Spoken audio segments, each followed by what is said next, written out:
In this video, we're going to be looking at a type of stoichiometry calculations used to calculate in situations where the reaction doesn't go exactly the way that we want it to go, usually because of unwanted side reactions that stop us from getting exactly what we predict. For example, if we look at the burning of magnesium in oxygen, and if we assume that this oxygen comes from Earth's atmosphere, well, we know that oxygen is not the only gas in Earth's atmosphere. Most of the atmosphere is actually nitrogen, and magnesium can technically react with this nitrogen here. Now, is there a way to stop this from happening if the oxygen comes from the atmosphere?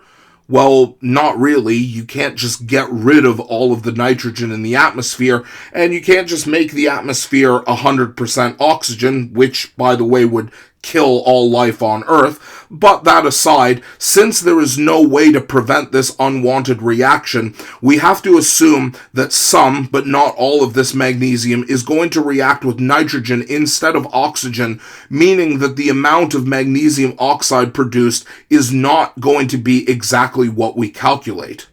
Finding out how much we get versus how much we should have gotten is doing what we call a percent yield calculation.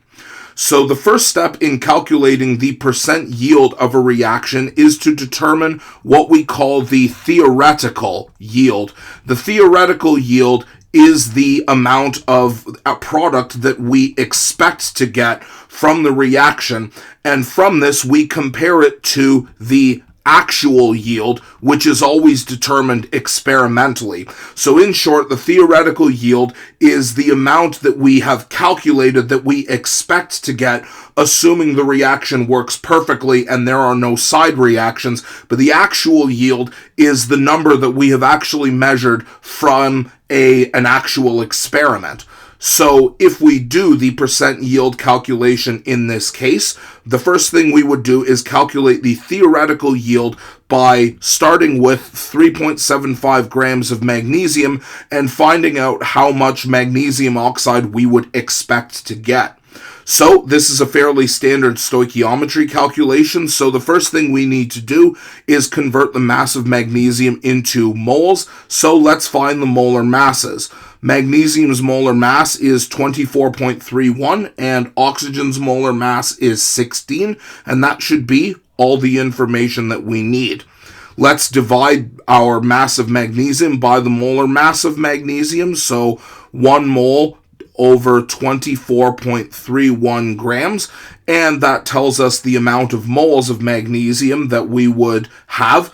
And of course, we're not looking for magnesium, we're looking for magnesium oxide. So here is our reactants and products conversion factor.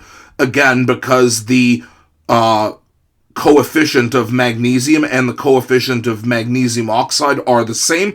This doesn't actually change our number, but it does change our reference point for which product or reactant we're looking at, which is magnesium oxide.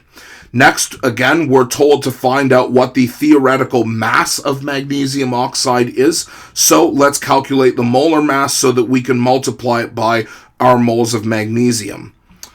The molar mass of magnesium is 24.31 and the molar mass of oxygen is 16.